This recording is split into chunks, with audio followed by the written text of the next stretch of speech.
అందరికీ నమస్కారం.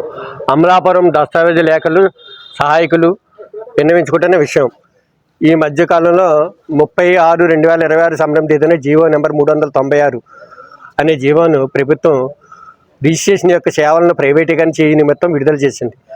ఆ జీవో యొక్క ప్రధాన అంశం ఏంటంటే, దస్తావేజులు రాయటం, దాన్ని ఫిలప్ చేయటం, తర్వాత వాటి యొక్క స్టాంప్ డ్యూటీ కట్టించుకోవటం, ఇవన్నీ కూడా పబ్లిక్కి సేవలు అందించాలి. అందు నిమిత్తం ప్రతి డాక్యుమెంట్కి 2000 తీసుకుంటారు.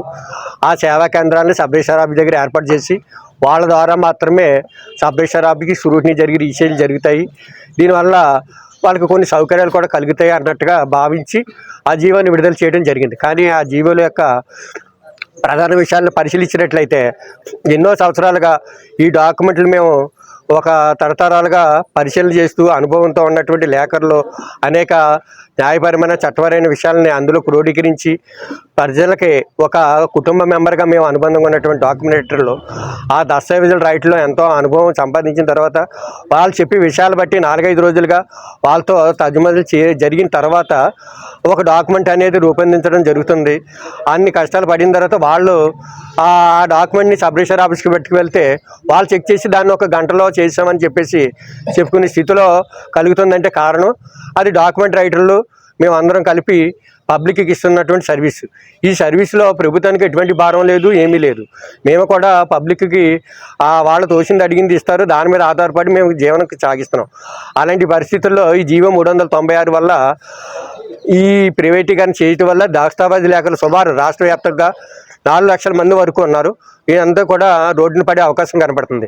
అంతేకాదు ఈ జీవో వల్ల ఇప్పుడు గత ప్రభుత్వ టైంలో ఇలాగే ఎన్నికల టైంలో పేపర్లెస్ అనే విధానాన్ని జీవో తేవడం, దాన్ని ప్రజలు వ్యతిరేకించడం, ఆ ప్రభుత్వానికి కొంచెం వ్యతిరేకత కలగడం కూడా జరిగింది. ఇప్పుడు స్థానిక ఎన్నికలు ముందుకు వస్తున్న సమయంలో ఇటువంటి జీవాన్ని ప్రభుత్వం వారు తీసుకురావడం కూడా సరైనది కాదు. కాబట్టి ప్రభుత్వం వారు ఇది తీసుకొచ్చినప్పుడు ప్రజల్లో కూడా కొంత అభిప్రాయాలు కూడా భేదాభిప్రాయాలు కూడా ఉంటాయి. ఎందుకంటే వాళ్ళు సొమ్ము బ్యాంకు కట్టడం వేరు, ప్రైవేటు సంస్థకి ఏర్పాటు చేసిన వాళ్ళ చేతికి ఇచ్చి ఇన్ని లక్షలు ఇవ్వటం అనే దాని మీద కొంత అపనమ్మకం కలుగుతుంది. రాష్ట్ర వ్యాప్తంగా రాష్ట్ర దస్తావేజుల సంఘం పిలుపు మేరకు 20 నుంచి ఈ నెల 31వ తారీఖు వరకు కూడా పెన్ డౌన్ చేయాలని చెప్పేసి నిర్ణయించారు. అందులో భాగంగా అమలాపురం దస్తావేజు లేఖలు, స్టాంప్ వెండర్లు మరియు సహాయకులు అందరూ కూడా ఈ ధర్నాగానంలో పాల్గొనడం జరిగింది.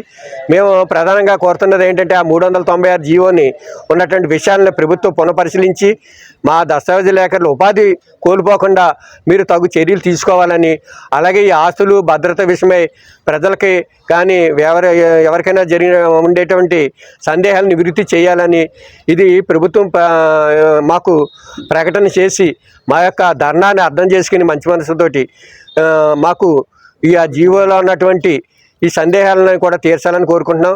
సంక్షేమ సంఘం అమలాపురం వారి తరపున మాట్లాడుతున్నానండి. నేను డాక్యుమెంట్ రైటర్ మాట్లాడుతున్నాను. ఈ 396 జీవో ఇచ్చిన దానివల్ల ప్రజలకు దాని మీద సరైన అవగాహన ఉండకపోవడం ఒకటైతే, రెండోది దానివల్ల అంటే ప్రజలందరికీ డాక్యుమెంటేషన్ విషయంలో కొన్ని లోటుపాట్లు ఉంటాయి.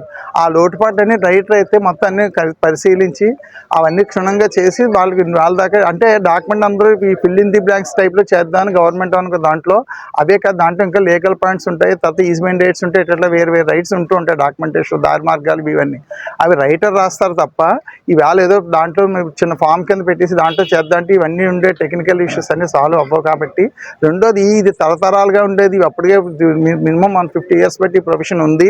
దీంట్లో మేము అందరూ ఎవరికి వాళ్ళు తరతరాల నుంచి వచ్చిన వాళ్ళు అయితేనే, మిగతా కొత్తగా అయితేనే అందరూ ఉండి బతుకుతున్నారు. ఈవేళ మినిమం 5 లక్షల మంది సుమారుగా వాళ్ళ ఉపాధి కోల్పోయి మళ్ళీ రోడ్డు మీద పడే పరిస్థితి ఏర్పడుతుందనేసి, అందువల్ల దయచేసి 396 రద్దు చేసి లేకపోతే ఒక లైసెన్స్ అనేది ప్రొవైడ్ చేసి ఆ ఫండింగ్స్ ఇప్పుడు ఏదైతే వాళ్ళు ప్రొవైడ్ చేసి వచ్చే ఫండింగ్స్ ఏదైనా దాని ఫీజు కింద ఏదైనా పెట్టినా రైటర్స్కి దానివల్ల వచ్చే నష్టం ఏమీ లేదని తెలియజేస్తూ కోఆపరేట్ చేయవలసిన కోరి ప్రార్థించున్నాను.